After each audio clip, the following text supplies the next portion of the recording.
Te Nabino Nyonso, vous allez la émission Nabino, ba réalité à Kinshasa, la chaîne Nabino Bolingara Mingi, Canal Kin Télévision.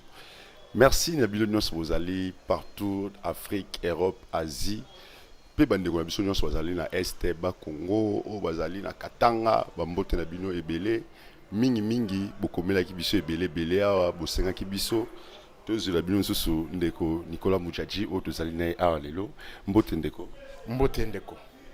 Canal Kin Télévision, les allées chaîne Nabino au Bolingaraming, vous avez toujours temps et belé, vous s'abonner, vous continuez toujours dans vos gestes, au bout de ça, vos messages, vos appels sur WhatsApp, vous commis et belé, pour l'un de Komudjaji, vous le but sur le nom de Komudjaji, ou les lots, tous les binoés, tous les nains, plateau et émission Nabino, ba réalité à Kinshasa. Ndeko Komudjaji, les lots Canal Kin Télévision, émission Nayo, ba réalité à Kinshasa, ba komena kibiso et belé, partout vraiment.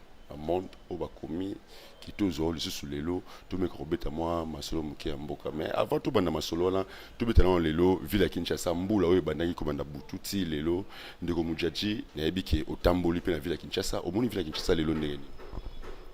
Merci beaucoup Ndeko Miko pour la opportunité au PSU sur Namukola lelo, mais avant toute chose il faut rappeler là on a ça le rappel national. Peuple nanga ayebake lelo itikali 759 jours pour na bamanda ici là. Toali na 641 jours banda baloba na biso Covid officiellement na Congo et toali na 231 jours banda ndeko Michel a coma premier ministre à Congo. Tolobi 759 jours nde itikali pour na bamanda ici là. Tout moni mandat ya président de la République, mandat ya ba députés nationaux, mandat ya ba sénateur, mandat ya ba députés provinciaux, na ba gouverneur de province. C'est-à-dire en 2023, tu as 5 élections. Parce que dans l'équipe tu vas avoir élection présidentielle. Mais en ma qualité ya procureur, en tant que prédicateur national, il faut naïb sa peuple au yangaïke. Bon mon à élection présidentielle, il y aura 5 élections présidentielles. Bomoni oyo uti kolekana na 2018. Ba tebe parce que oh Kabila kende, c'est lui le problème. Ba bosana ka ba élection mususu. Mais bazu présidence, Kabila azu majorité à maison mususu. Comme bazo bloquer biso. Moment yango yo ya kosala musala. Donc bloquer bilum de ça qui nane ka. Ah, tulingi susu ba prétexte té. Tulingi susu ko chambarde. Oui bi que non eux ça mandat moko gâché. Landa bien Miko. Il ne peut pas se passer un jour sans que le gouvernement provincial a Kouilo, pas de problème. Sans que l'Assemblée provinciale a Sid Kivu, baboyi présent à Bango. Sans que c'est-à-dire on n'a pas eu le temps de bien travailler. Suite à une préparation. Quand on disait aux gens préparer les élections, élections et Koya, ah t'es kakaba, kotambo la machine à voler, et machine à tricher, Kabila Kendaki, mais après il y a eu quoi? Mboke zongisima. Mais ni ça la ranakati wana ba koma na ba difficulté na ba koswana côté otolongo la présence assemblée côté. Oui que non toutes les assemblées provinciales. Sauf gouvernement provincial à Kisasa. Non, j'étais calé, t'osé là. C'est-à-dire, il y a des conflits qu'on l'entend. Il y en a ces au Canada déjà. Mais quelle est la province nyonso? Même Mbujimaï, d'ailleurs, c'était le pire. Hein? Au seul gouverneur, seul Kasaï oriental. Seule province où l'UDPS Tshisekedi avait un gouverneur. Mais quel gouverneur? Sucré à Mbujimaï, 3500 francs. Sucré, grand vital. Awa ba kuna ba kokem so izarate euro mo ba bako bra Congo pe kanga kuna ka na 2021 kana mandat oyo zo ba secret il y a 3500 années ka 30 centilitres il y a 30 centilitres wana secret et comme ça yo na boîte de nuit pété na terrasse ata libano meka ba secret au vandi boyo sobela secret wana ah kuna izabongo Kaji Mouké, il a coûté 30 centilitres, il y a Mouké qui a awa 1500 francs. Ils ont importé ça, ils l'ont résolu ça, Malamboka, la Bissau Mokome. Kuna Brakongo et Kanga n'est passé. Brakongo, ils ont son embouchement, Bakangi. Le color régime Oyo. Yeba ke Brakongo et Zalaka. Brasserie et Zalaka n'embouchement. La Lukelenge. bakangi année passée kaka na makambo régime oyo mauvaise politique. Non, ils ne peuvent pas travailler à perte. Alors, on travaille à perte bakangi. En plus, qui peut aller vous dépenser combien? Qui peut se trop dire? Combien peuvent aller dépenser 3500 francs pour nous sommes les mois sucrés? Moi, dans le il faut amener bako wana, il faut abela. Alors, il 759 jours. Batunyo so basana pa na bango ba yeba keza mandat ba lukami solo ko futa ba témoin pour témoin ndé akomemelo ba PV ba suboso ma sus ba smartphone té 40 000 smartphones oyo so mama ka année passée et en 2018 et ça la comme ça anine lelo faut ko futa témoin kaka parti politique regroupement politique na candidat indépendant ndé ba ko kikocha témoin église catholique té mosengo té akufa kutu ambongo pété centre caractère pété. À bon entendeur, alors. Fila Kinshasa, le tambour de l'eau par rapport à Mboula négoté. Au moins, er na lobaka makambo susu bo zela on ndenga mabe te. Je suis le seul Congolais qui a plus d'amour pour mon pays. Et lorsque je vois la situation dans laquelle aujourd'hui se trouvent toutes les villes du Congo, et plus précisément la capitale du Congo, c'est dégueulasse. Dégueulasse. On a raté 2 émissions à Tongo Awa, Likolo ya, ba présentateur, bazaki bloqué, moyen babi manama pango ezate ma ekotaki. Okoki pe ko bimana lopango, mais otambo na nzela nini.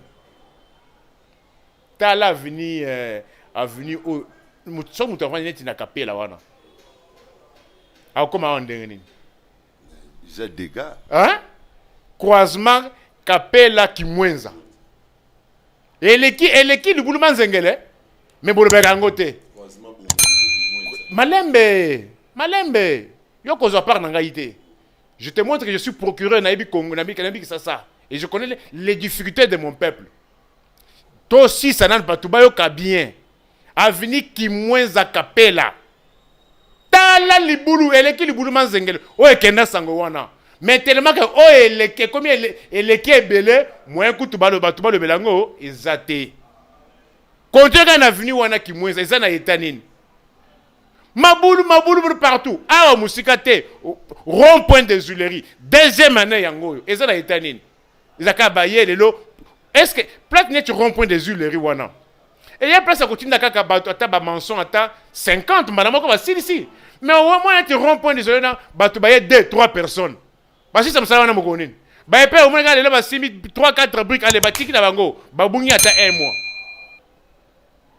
Kende, avenue Bokassa. Et avenue Kassavubu.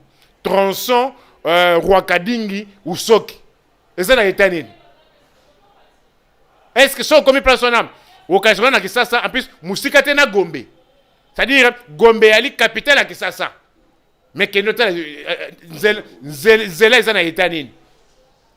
Wakading je crois yonde kabuli Gombe na Bakinshasa na Babarumbut. Wakading place wana. Ezana etanine.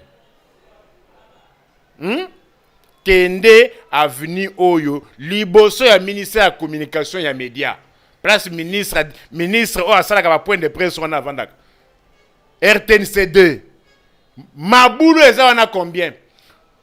To komi na système kano mabulu ebele soko komi ebele bake ba bukinda ko quelque part bazu ba bricaillon ba ekocha ba kobam. Mais oya liboso ya communication des médias ya RTNCD banda bazo ba bricaillon wana 3e mois yangoyo bazo tata yako ko ba mamadusu wana te. Kende avenue oya centre supérieur militaire. Eza na etanine. Avenue au centre supérieur militaire. Et ça n'a été nul. Mais ça, tu me suis à lobby, la ville à Kinshasa, les lots, tu comprends un peu les bêtises, mais tu as normal, embouteillage. Quand c'est embouteillage, tu vois, au moins, les bêtes qui banda boutou. Tina Tongo, c'est-à-dire, air de pointe, oh, tu es bimaka. Tu es bimité. na biso que no bato mususu babimite parce que mbule pesi bango musana bandako mai koteli bango moyen mutu mususu pe soka ta bimi na balabala libulu mai ndo eza liboso le pango moyen bimezate lelo bato so na kati ya salongo yango nde sali ke bato ebele babimite yango nde embouteillage eza makasi te malgré ba barrière ya ba vignette ba tchewana mais néanmoins ce qu'il faut retenir embouteillage to komi ko super soki mbule beti de façon que bato babimaka ebele te pour embouteillage ezala makasi te. Merci Ndeko Mudjadji. Lelo on comment victoire. Oui, lelo na tambo. Omoni avenue Popo Kabaka. Oh ya maison de la Bible wana, oh ebimi Jakarta. Kuna le kabwatu. Za avenue victoire nyoso wana. Na sala publicité, liboso ba Bible play wana. Ba ça de fête nini wana, oh ya grâce ya wana. Eza na itanini. Merci Nabilo Nyonso bozolanda émission Nabino toujours beau s'abonner ebele parce que lelo ngai moko nauti kosala moi évaluation par rapport à Mbotali la caméra vraiment lelo en tout cas et tamboli et bandi ko banda croisement bongolo ki mwenza et bimi prince ya victoire toujours prince à victoire ti toko ma rond-point victoire totali niveau société moko to tanga kombola ngoto bombate GMC selon population au bazar qui on a balobi qui société na GMC ezali camarade ya mokonzi mboka bon to éviter ça reste à vérifier on ezali oyo ba biso na habitant ya o bazali aux environs ya prince ya victoire wana mais koka moi to éviter ba société ngo oyo ya lelo na Kinshasa o da misala ngonde bazo sala ndeko mutjaji na meka rotuna o muke to éviter nzela so babandi awa so basisi awa ndefu ba ke luka deuxième nzela. Mais les mêmes sociétés GMC et Bouki Nzelagi Mwenza et Silician Onante et Bouki Université et Silician Onante allez et na poumon il y a ville à Kinshasa Prince Victoire et Bouki Ango Lisusu mais n'a que okuta deux personnes au monde on a ba image deux personnes au baye musala pe baza même pas na o to benga o ebe na mai nini motopompe baza même pas lango deux personnes baye musala musala ba pepa mai biloko bongo Ndeko Mudjadji ce pe no kutani nango même na ba image no kozo mona bo e lobeloni non e ya makambo ngana sina lobela binoti na lobaka bino ngeno o eza mandat gâché bobo sana mandat oyo ba mubutiste na bana bango bazongi lisusu po bazongisa biso na ba année 80-90 to yebi nga na za zaïrois congolais na yebi état nini ba mubutiste bakendaka batikaka Zaïre le 17 mai 1997 Zaïre ezaka na état nini mboka ezaka na constitution te mboka ezaki na ba institution te mboka ezaki na armée te lelo armée biso ezaka au 9e. Mais banda bambutisa bazonga armée comme 15e. Oui bien go. Armée zalaka 9e na Afrique. Mais le armée est comme 15e na Afrique. Toko zonga kala sima. Yebi sanga na gratuité kenda wapi. Tala biloko ndenge ezomata. Tala ndenge banzela ekufi. Banda ba infirmier ba kenda grève depuis juillet ti lelo.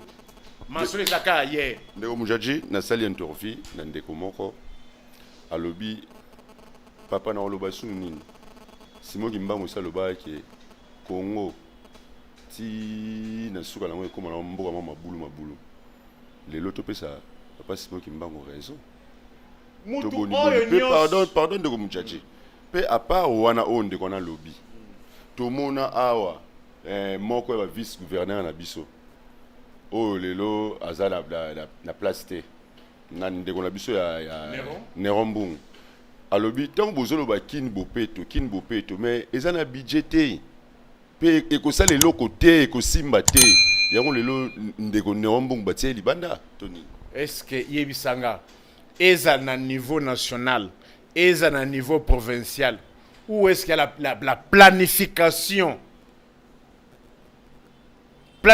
eza wapi to banaka na niveau national programme à 100 jours et heures planification ezalaka esuka ndeni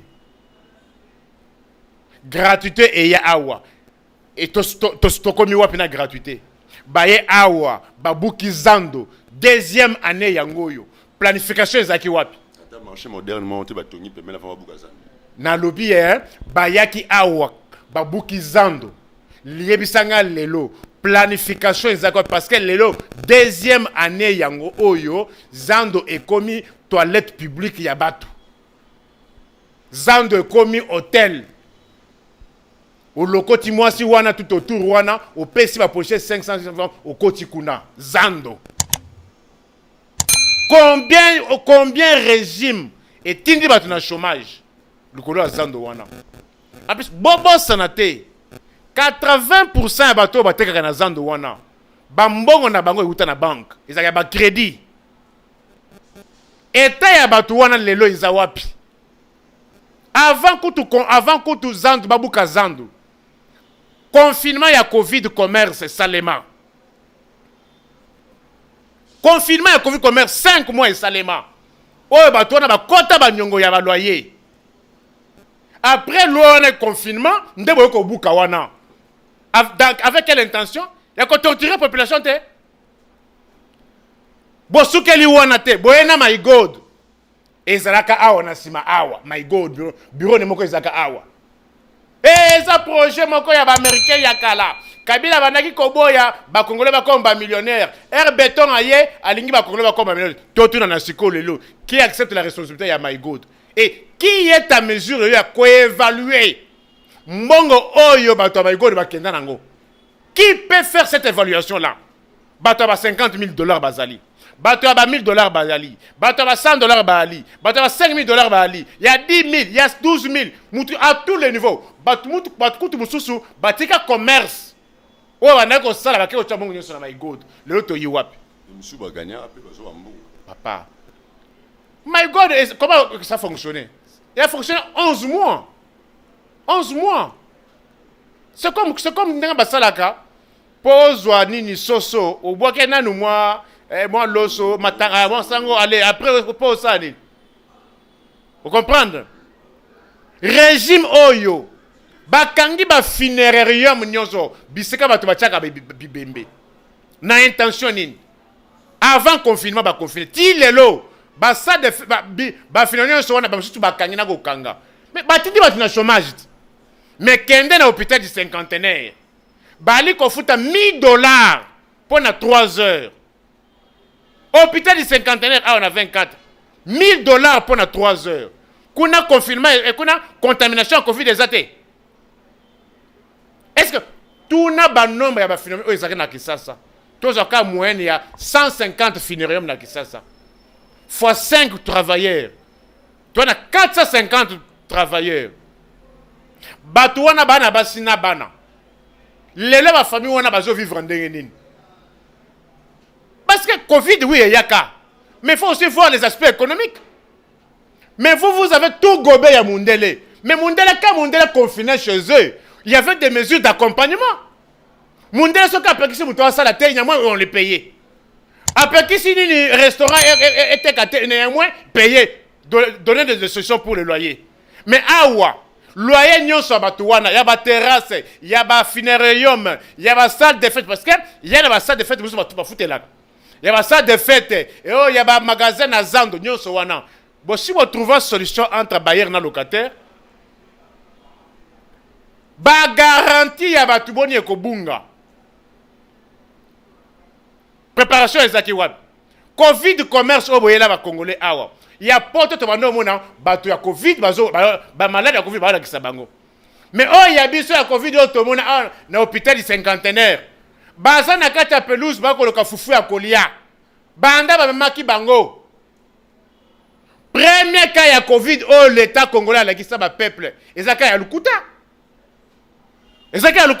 Stéphane wana alors que non atika jamais ko bela covid bosombi sa congolais kinois précisément liboka a poni na 7,000 8,000 francs congolais bosombi sa congolais et bundele amadeus na 5,000 francs congolais bosombi sa kinois sa kalos à 25 € na 70,000 francs congolais oh bo confiner Kisasa mais oyebi batu boni ti lelo choc wana ti lelo je se fait ressentir parce que awa tozana ba provision te tu verras na biso au taux du jour mais il fallait qu'on ça la provision bato ebele bagaja biloko na bango, ebele bandako ba télévision ekenda pour passer la provision, mais bon confinate.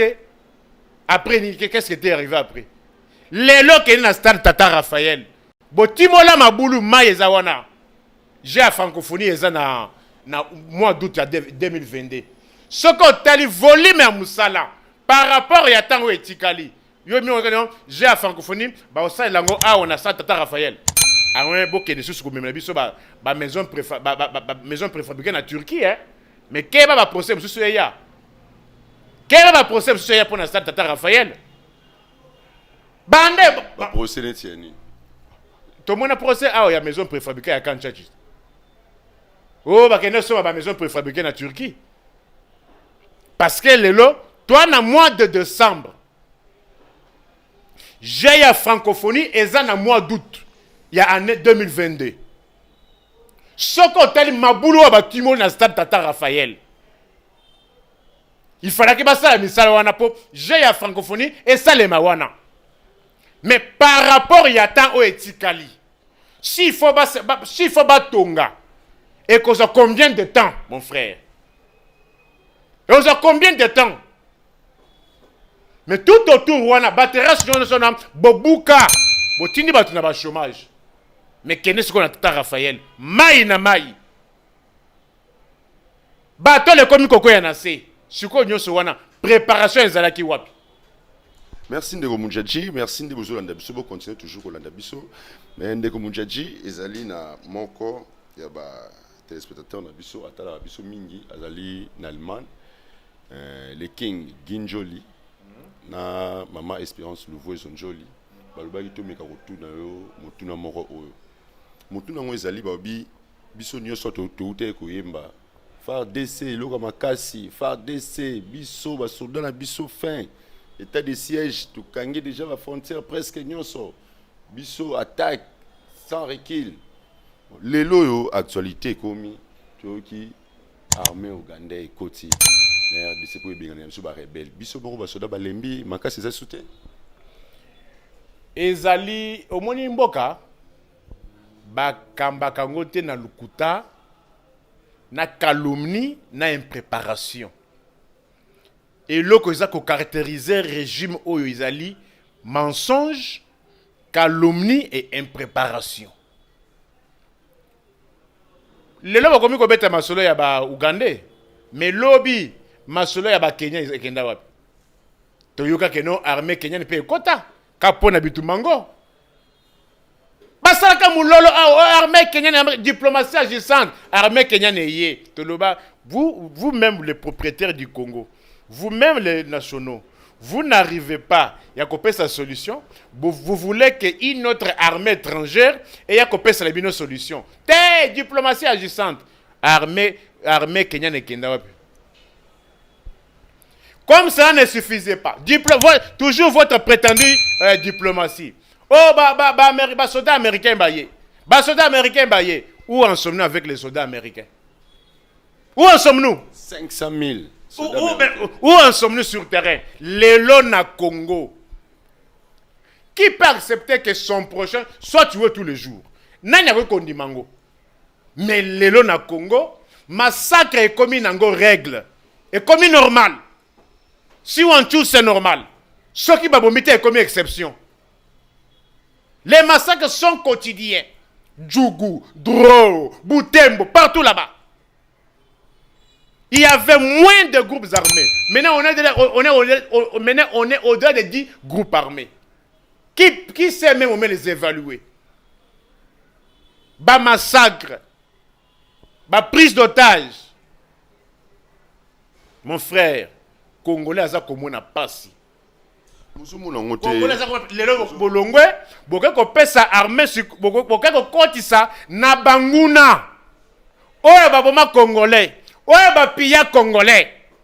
En plus il faut qu'on rappelle toujours toza koloba awa il faut armée Kenya, il faut république ya Uganda et futa Congo plus de 10 milliards de dollars américains pour na bato oyo babomaka pour na biloko oyo bayibaka ya Congo.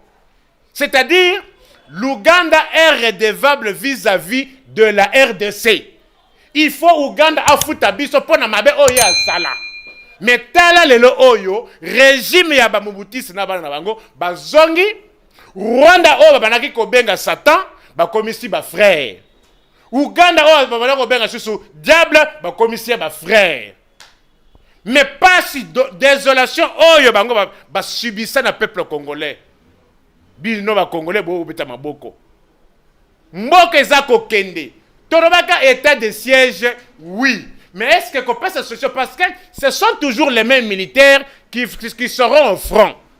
J'avais proposé en son temps, Bapé Sambongo Wana, ba motiver ba militaire na biso pour ba kende ba sur courage. Parce qu'il faut être policier na militaire, bazali ko bunda po na mboka, il faut qu'on prépare moral naye est à la calme. Mais malheureusement, boyoke la bisoté. Boyoke la kangaïté. La guerre, oui. Et le quoi les bosso, Bochamir. Na frontière, il y a Oignon, c'est un problème. Il y a frontière, il y a Rwanda, na frontière, il y a Ouganda. Ce n'est pas impossible. Ça se fait sous Nabaïta Moussous. Yabi Balé, motiver nos militaires. Bon, pas ça, bango bambongo ebele. De façon que bakene kobunda. Parce que, et qu'on en a sens, que policiers, militaires, qui sont bitumba, moi si na bana, bazangi bana bazongi classe le collège kozanga fourniture scolaire. Bazongi classe parce que à compte à confiter na les athées. Ça n'a pas de sens. On a proposé tout cela, on ne nous a pas écouté. Aujourd'hui, on est où? On est où aujourd'hui? On nous envahit encore. Basoda bakozonga mo colonie. Est-ce que aux hommes de Gomdjaji na ndenge tozo kinene na mambo boye? Toya kozonga lisusu ndenge Kabila le père à l'époque a regretté ndenge kotela biso ka Ougandais wana kotela biso ba Rwandais po baya mais tant avant na ki bo continuer to mona ki azongisa ki ba o yango e botelo so problème ti lelo est-ce que bandeko ya Uganda ba kotia na ba génie militaire ya Rwanda o ba yo tongela biso ba village moderne on a pour bandeko na biso ba zika ni ya volcan kuna ozomo nteke vraiment héroïe la biso le bitange comme ki bazonga. Non, écoutez, il y aura toujours des problèmes. Vous savez les problèmes auxquels l'AFDL était confronté. C'était celui-là. En plus, Ouganda oyo boke kobenga wana en appui. Ouganda ye pona ko faire solution na bakamba Congo te. Ouganda parce que bobo sanate que non et pas na ye attentat uchuko salema wana. Attentat uchuko salema na Ouganda. Yaronde balebi tokende kuna na Congo, kuna nde abattoir, kuna nde champs de guerre. Toutes les guerres, toutes les tueries, ce n'est pas sur le territoire ougandais, ce n'est pas sur le territoire rwandais. Pourquoi les rebelles, soi-disant rebelles, il y a Rwanda, il y a Ouganda, pourquoi ils trouvent refuge chez nous? Pourquoi ils ne peuvent pas aller commettre beaucoup d'exactions sur notre territoire où il y a Rwanda, il y a Ouganda? Ils viennent chez vous, là où le champ est libre, là où les frontières sont poreuses, où on peut accéder à tout moment. C'est parce qu'il y a l'absence totale de l'État. Gouverneur militaire, il y a Nord Kivu à Bandaya. On est à s'occuper de la sécurité. On constate maintenant qu'il est plus dans les histoires. Il y a qu'on peut s'accorder la concession dans les étrangers, qu'on peut s'accorder la concession dans la famille présidentielle. Vous trouvez ça normal? La première mission d'un régime, il y a état de siège. C'est la sécurité, la guerre.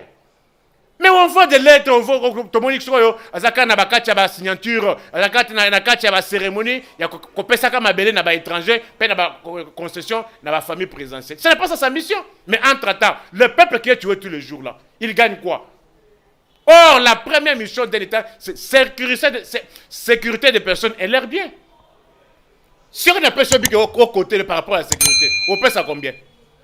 L'État est en train de reculer. Et nous constatons que le régime actuel est en train de faciliter l'occupation du territoire national par les troupes étrangères, par les pays des ennemis.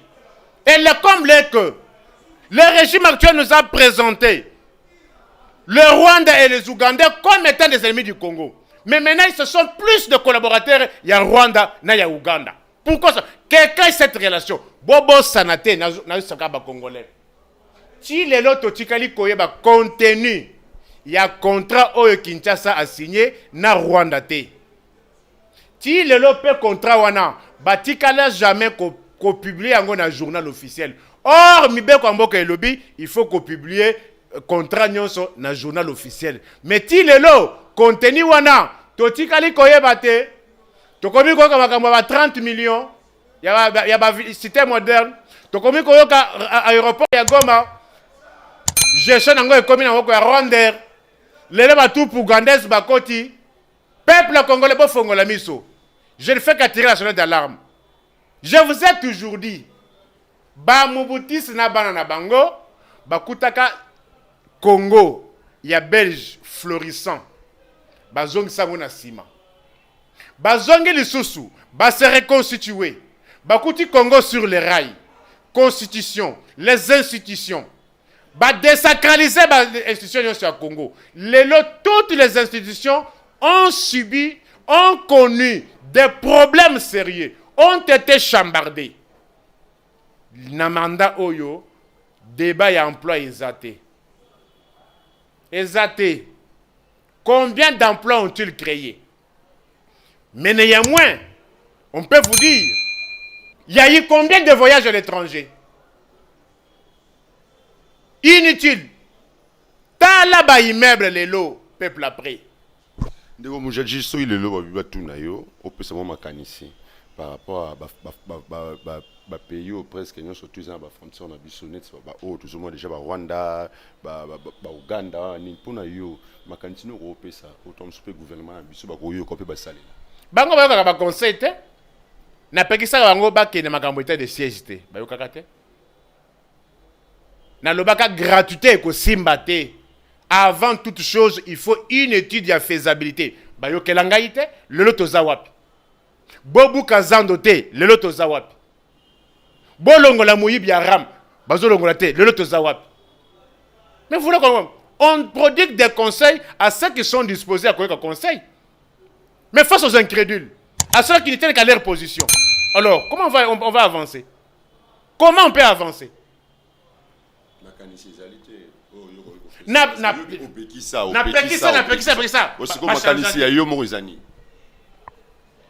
Etikali 759 jours.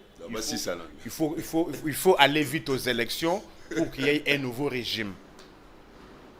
Parce qu'on a vu de toutes les couleurs. Tomoni nyonso. Maintenant, le silité.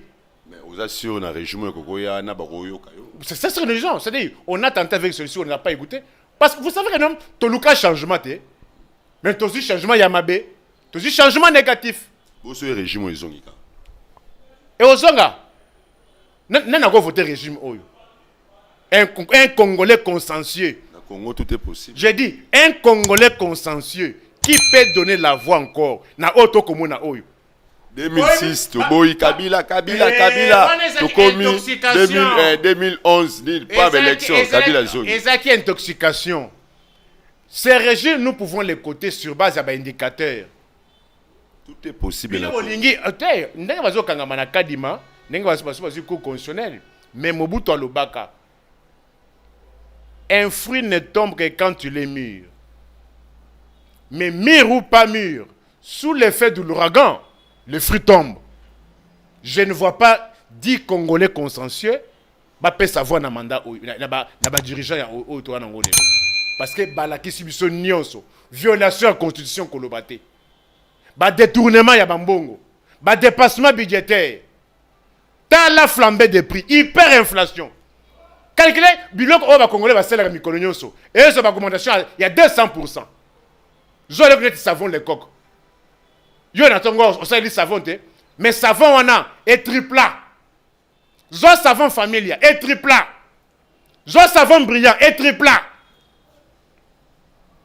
Saka makala ils ont 15 000. Saka makala le commis 45 000. Ce qu'on yo ose souvent au pesa boy. Oui, tu reçois ma savon de qu'on a 1000 francs non? Bah autour la xabiso ba carton à Thomson PCI déjà. Ah, $1 kaka. $1 carton à Thomson et bon, ce n'est pas la première. On peut gagner un carton mais na 4 non de tout. Ah voilà, on le dit bien. Mais yebake. Avant régime Eya, 1 kilo, il y a coûté 2500. Mais le kilo a coûté 4000. Soso, poulet ya Wilkie, poids 11, n'a plus verra. Et la publicité, il y a pédagogie. Wilkie, poids 11, plus verra, poids 11. Et ça, il y a 4000 francs congolais. Les lieux, il y en a 6500 francs congolais. Vous pensez nourrir toute une population na 6 millions de dollars américains? Hein? Bah, quand on paye 6 millions, est-ce qu'il y a fuite de capitaux? Est-ce que les importations peuvent avancer un pays? Non. Les importations ne sont pas favorables pour les pays qui dépensent. Un pays ne peut se développer qu'il n'y a pas d'exportation. Parce que l'exportation, il n'y a pas de dollars dans le mais bien aujourd'hui, quelques dollars pour renforcer l'économie de wana. Il faut exportation et ça la belé que importation. Ni les gens bateau de pêche. Mais je veux dire pour populisme, il faut, lorsqu'on est gérant, il faut faire des études et puis études profondes, projection, éviter des décisions populistes. Oh, bon, ça y a des décisions populistes. En plus, c'est pour un court temps. Et qu'on vous met la pété. Il faut prendre des mesures pour pérenniser les actions. Et en être gratuité, et Kendawap. C'est parce que ce n'était pas préparé. Il faut toujours préparer. L'État fait des choses en fonction de la préparation. Et pour éviter le populisme, pour baloba. Mouké, vous avez paiement. C'est ce qu'on est aussi là, mais après, c'est ce qu'on a.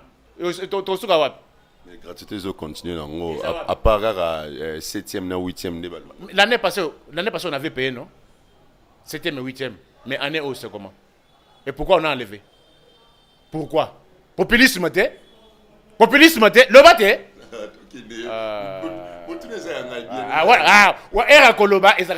Mais réponse, soyons corrects. Et ça la bino ba fanatique, et ça la procureur. Bisonyo to kota gambela, to mona ka passe wana. Le pona kota gambela, il fallait mata pousse. Pona kota sport wana, il fallait mata pousse. Oui bien gut. Ah. Bon ça na sentiment na bino wana.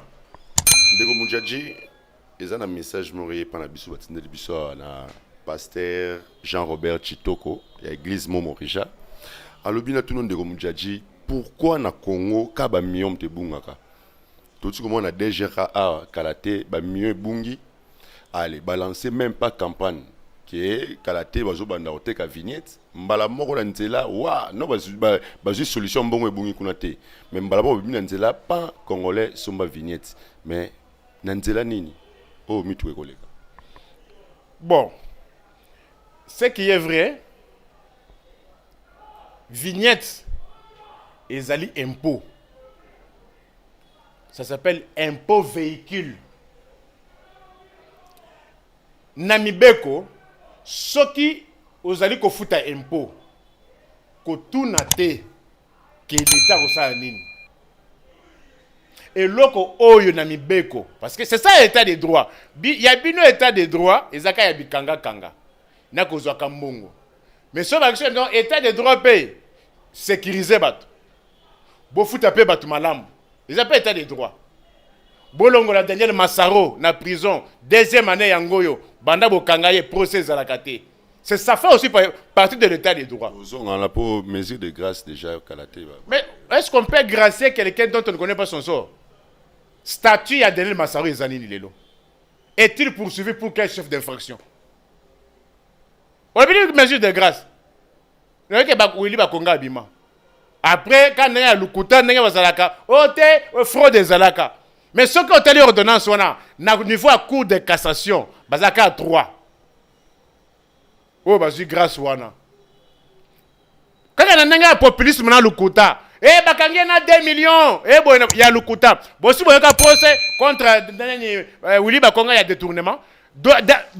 Willy Bakonga, qui n'a pas sali 7 mois en prison, Azalaka na prison pour un détournement. Est-ce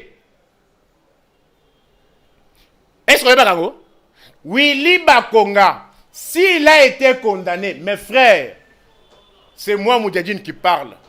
Willy Bakonga n'a jamais été condamné pour détournement. Mais bon, tout le monde a 2 millions de bakutaka naye. Oh, bah école fictive, ezawapi. ba école fictive wana ba nyonso lelo ko réactiver yango. Ba soi-disant enseignant fictif lelo bango nyonso baza na kati ya ko réactiver bango. On ne gère pas un pays sur base de mensonges, calomnie et impréparation. Lorsque les années maladie, bah kosa maladie té, kosa maladie lelo, kosa maladie lobby, suka et on a les sonacé. La maladie est comparable à ce régime. Un régime basé seulement sur l'okuta. Kokosa ga batu makambo, na impréparation, na ba dépassement budgétaire. Dans un pays où inspection générale de la finance et ça dépassement budgétaire est normal. Dans un pays, vous appelez ça état de droit. Dans un pays où inspecteur général des finances il n'y a pas les fonctionnaires qui sont impayés.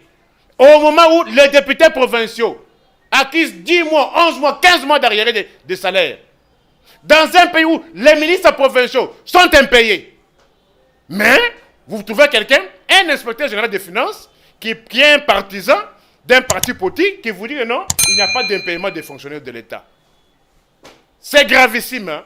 Les mis à faire, je ne prône pas la violence, il reste 559 jours. Tout ça, c'est ma vignette. Vignette, je vous dis, c'est un impôt. Un impôt, par essence, n'a pas de contrepartie visible. Et l'Unique Kolobanini. Ce qui n'a foutu impôt, tout dans l'État, c'est que non, bon, on a aussi un salanine. Mais néanmoins, ce qui n'a foutu taxe, n'a pas tout dans l'État, n'a foutu taxe. Bon, on a aussi un monine. Mais malgré que Mibé Kolobi que non, contrepartie à impôt est à la cate. Mais néanmoins, il faut mbongo wane sala musala. Parce que mbongo ya impôt, et que ça c'est un militaire. Mbongo ya impôt, et que tongandako. Mbongo ya impôt, et que bongisa balabala. Mais le comble c'est quoi? Train de vie ya ba o ba ko mbongo ya impôt wana. Musala o impôt mbongo wana il faut sala et que sala te. Parce que ce qui réellement impôt et sala kamusala. Ce qui réellement taxe sala kamusala. Oui, les riz et quoi que ça la bongote. Avenue des poids lourds et quoi que ça la bongote. Place Victoire et quoi que ça la bongote. Et l'euro vraiment pasteur Jean-Robert Chitoko. Et l'euro vraiment pasteur Jean-Robert Chitoko Zolela. Nazolo. Et Ozoka, problème est ça que toi canadien. Toi canadien. Je n'encourage pas le vol, mais je suis prédicateur national. Je suis otage de principe, esclave de la science. L'impôt n'a pas de contrepartie visible. À la différence de la taxe, l'impôt, quand vous le payez, tout dans l'État. Mais quand vous payez la taxe, tout n'a pas de. Mais elingi kolobate ke mbongo oya impôt, il faut ça d'après musala. Ba infirmier bazongela musala. Oui, que depuis juillet il est là, ba infirmier baza na grève. Est-ce que je me fais comprendre? Ba assemblée provinciale est belé, ba député provincial est belé, tala ba impayement. Tala kutu gouvernement provincial ya lomami ba sala grève. Gouvernement provincial ba sala grève. Ingolo banine neti awana ki ça j'entendais atikali yemoko ba ministre nyonso ba grève pour na impayement. 18 mois ya impayement na lomami. Ba ministre 25 mois ya arriéré ya prime. Mais impôt on prélève. On voit. Et quand c'est un embouteillage, au-delà d'un embouteillage, il y a Kala. C'est quoi un embouteillage où il y a vignette. J'invite les gens à payer, mais néanmoins, que ceux-là qui perçoivent l'argent des contribuables, qu'ils puissent quand même songer pour une fois, il y a qu'au songer dans le moto à foutre à Kapak ou Wana. Qu'au Bongusela Enzela, qu'au Tongele ba hôpitaux, qu'au Kitsaba pri ya dialyse, bilo qu'au fout à paix batou, qu'au Bongusela paix batou ba salaire. Parce qu'il y a 360 000 francs oyo na bato ya dollar oyo commune na mingo mikolo ya kota na kati pour ça na pembeni oyo ya ba 20 points quelque oyo mawa trop. Dego Moujaji, merci Nabiya Nunao Pesibiso, mais tout si lisika wana te côté à Dejorka Otiko Boom ça somme il y a 25 millions de dollars.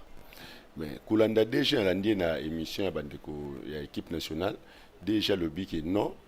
na ba serveur na bango nani na watu ba vérifier bango teng ba bungisi mbongo mais ezali na société mo batinela bango système ya contrôle we utaki présidence bango bakomaki kolanda mo botali ya mbongo nini mais na ndenge balandeli bien ezali côté société wana pona yo okobilisa bango IGFT te na lobby hein. Vous avez un régime yoka million. Condamner aussi la personne sans l'avoir totalement écouté et ça peut violer les droits naïe. Tout le monde a voté. Bah le bien oui dit bah Conga il va quitter 1 million. Bah école fictive. Mais tout le monde procès. Tout tikali comment on a procès il y a bah école fictive té. Tout tikali comment on a procès à 2 millions té. Tout qui procès que non. Azana mbongo moi likolo ya mbongo il faut 10 000 dollars. Vous comprendre? Na yoki dossier ya bato DGRK. Bato DGRK va le dire oui. Les inspecteurs sont là, mais ils n'ont pas encore clôturé les enquêtes. Comment on n'a pas encore clôturé les enquêtes? On va se mettre sur le toit pour crier aux voleurs. Vous avez compris? Tout ça, c'est dans quelle intention?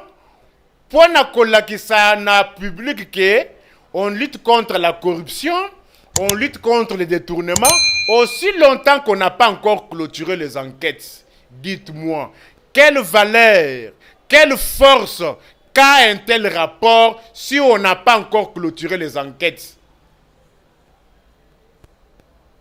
Si vous lisez la loi, même dans la Déclaration universelle des droits de l'homme, toute personne présumée coupable est innocente jusqu'à ce que sa culpabilité soit établie par un jugement définitif. Je ne dis pas qu'on a détourné. Mais c'est comme ça qu'on fonctionne, non? Populisme, on vient, on lutte contre la corruption. Mais quand on a la présidence, il y a des dépassements budgétaires tous les mois. Quand la commission y a lutte contre la corruption ou y a présidence, bakangi bango, to tikala comme on a procédé. Populisme et régime. On veut bien que Mbongo y a les Congolais et ça la moussala la Congolais. Mais comment voulez-vous que ba enquête na niveau à DGRK na nous ba clôturer te? Binobo kende ko ba non y a des détournements.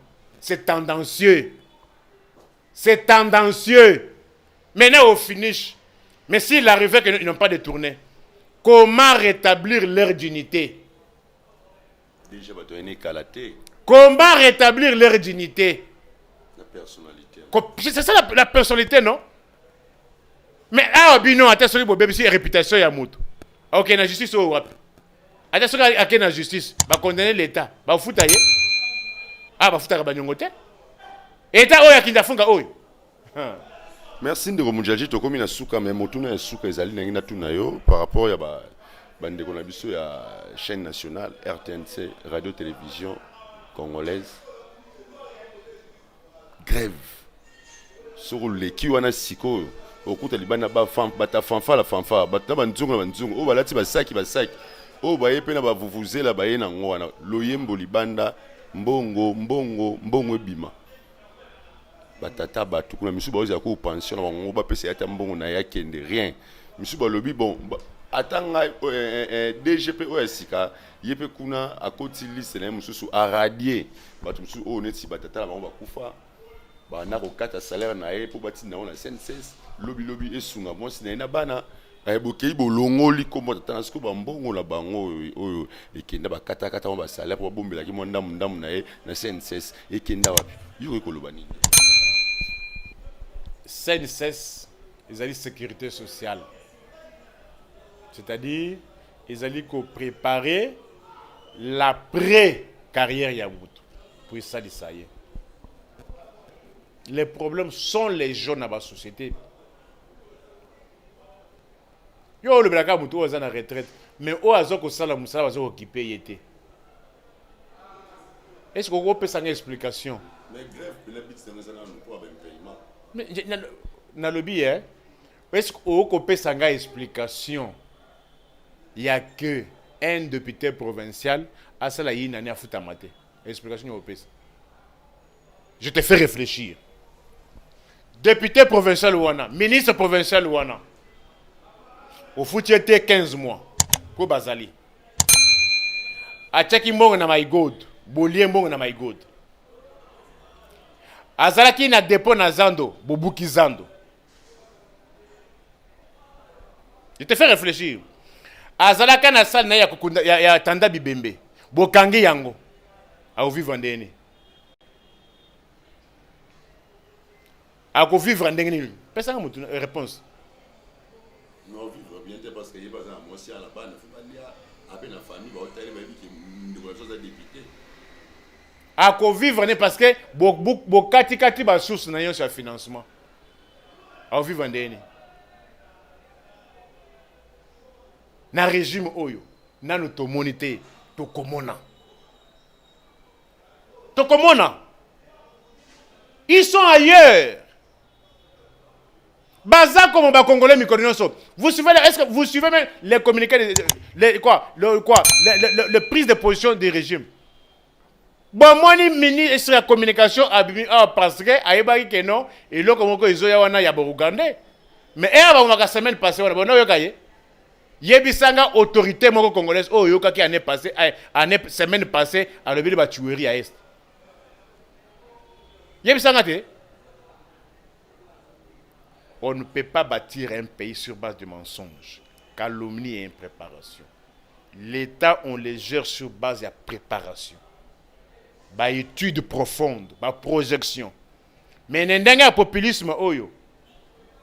Ya mutu nani bakangi mutu baluki yo ayibaki. Après procès à koyiba izagate. Vous attendez quoi? Merci Nabilo Nyonso Bolandi Biso, merci na le jeune maître élégant, maître Panchito Njoli depuis Paris, motema ya maman Lia, moi si akitoko molai, maman Biso tolinga mingi. Ndeko mujaji tokomi na suka tozo clôturer émission na Biso, mais motuna suka yango pour to clôturer émission na Biso. Depuis batila biso couvre-feu congolais za komituna bakatela biso ngonga ekoma 23h mais on dit couvre-feu nous avons babar ne 23h pas babeti hymne national babar ekangi mais bato azo tambola mangone balingi 1h 2h au côté circulation za ngonga normal ntela est-ce que couvre-feu ngo balongola to izakaka to mutu moko ou bien gouverneur à ville azo za makoki ya koloba ba congolais qui na longoli couvre-feu. Mais comment voulez-vous que je vous parle en quelle langue? Nyonso wana esalemi dans la seule intention ya konyoko la ba congolais ko zoye nyonso azo ata place ko za différenté. Ba terrasse wana, ba restaurant wana, ba bar wana, ba boîte wana. Ba longa na confinement à 5 mois. Hein? Loyer wana ba futa onde nini? Covid. Ezaka na ba terrasse. Mais na ba bisa transport to kotaka oyo. Kuna Covid ezate. Na avenue sport. Kuna Covid ezate. Na hôpital du cinquantenaire. Place ba ko tande bibembe wana $1000 pour 3 heures. Kuna contamination Covid ezate. Na clinique quinoise. Kuna Covid ezate. En plus, biloko ba batisaka, Covid bataka na Covid na coffre. Est-ce que Covid est na coffre? Barrière ngo batie na biloko nini? Okuta. Place moko na 7e période moko na monaka mbabula, batie barrière na mbabula. Ba mesa ba mama ya malewa ndeza ba barrière. Oyo barrière oyo ya Sendwe na église ya Soni wana. Omoni basaka miene oyo bakotia ba milangi nyonso oyo balokota wana nde bakomi ko bloquer nango banzela. Na mona jour moko bakata nini nzete ya nini ya manga. Na makasa nyonso wana bakangi nango nzela. Ya Covid eza wapi? Ya Covid eza wapi? Nyonso wana basali yango na intention ka ya konyokola ba congolais. Ko kanga ba activité économique nyonso. Congolais azanga talipa. Bango ba osepela. Bango ba osepela. C'est ça? Objectif ya couvre-feu yango wana. Il n'y a pas de Covid là-bas. Mot de la fin par rapport à Mission Lelo. Merci beaucoup. Pour na ba internet nyonso, ba o ba ko sepela ko zwa biso plus 243 81 64 44 165 plus 243 81 64 44 165. En plus, Bobo Sanaté, émission spéciale le 24 janvier 2022, émission il y a bilan il y a 3 ans. Émission bilan va comporter essentiellement sur les produits de première nécessité. Au Congolais, on aura besoin d'acheter 150 produits. Donc autant de 150 produits pour tout ça l'évaluation. Évaluation qui toko yango na izateka mutoye na maloba. Na posa soba 150 produits. Saka makala, saka loso, saka ya semoule ya maïs, saka ya foufou, et savon le coq, savon brillant, et savon monganga. 150 produits, je vais étaler. Pour toi, tout ça l'évaluation. Ceux qui te télémi, ou bien ceux qui t'ont avancé, ou bien ceux qui t'ont zongi ciment. Bah ouais, bah kolinga kocha biso maboko. Na numéro na uchi kopesa plus 243 81 64 44 165. Émission spéciale le 24 janvier 2022. Merci Nabilonio Sobolandi biso. Merci na maman Abota. Mona kitoko boemi konjoli ozoka musabato net na filme. Merci na maman Fatou Klo. Maman na ngai, maman Motema, merci na madame na ngai Clara Pepita, maman na Mikla Njolibilité, merci na mon bébé SP, merci na Bilonio so obolandi biso partout dans le monde. Ndeko Mujadji obo senga kito zo bino yeyo apesi numéro na wana o nyonso tout olinga ataye maboko a soutenir ye na activité oyo azali ko sala le 24 janvier et ko sala bien bo bengi na numéro na ye ezape numéro na WhatsApp bo komelie beaucoup toujours en ligne. Merci na Bilonio so numéro na bisope ezali wana na C na bino wana ce botel na C wana tous les deux numéros ezali ce bo bengi bo komi to répondre bino toujours kaka ndenge bozara na posa tout c'est la bilo musala o bolingara. Merci na chef direct na ngai Gimputu. Merci na ndeko Zulu o azali ko coacher ngai ndeko Gilles Boulembi o to koma ko benga ye je suis Funa. Merci biso soza derrière. Merci la Panti Tsumbo o azali na réalisation yine mtazali ko simba image o po mona biso kitoko ndenge bozali ko landa biso boye. Merci tout le monde na mikolo mizali ko ya lisusu pe après émission o na yebi ki émission o ko landa o bilmo bomona no comment ya ville ya Kinshasa. Bye.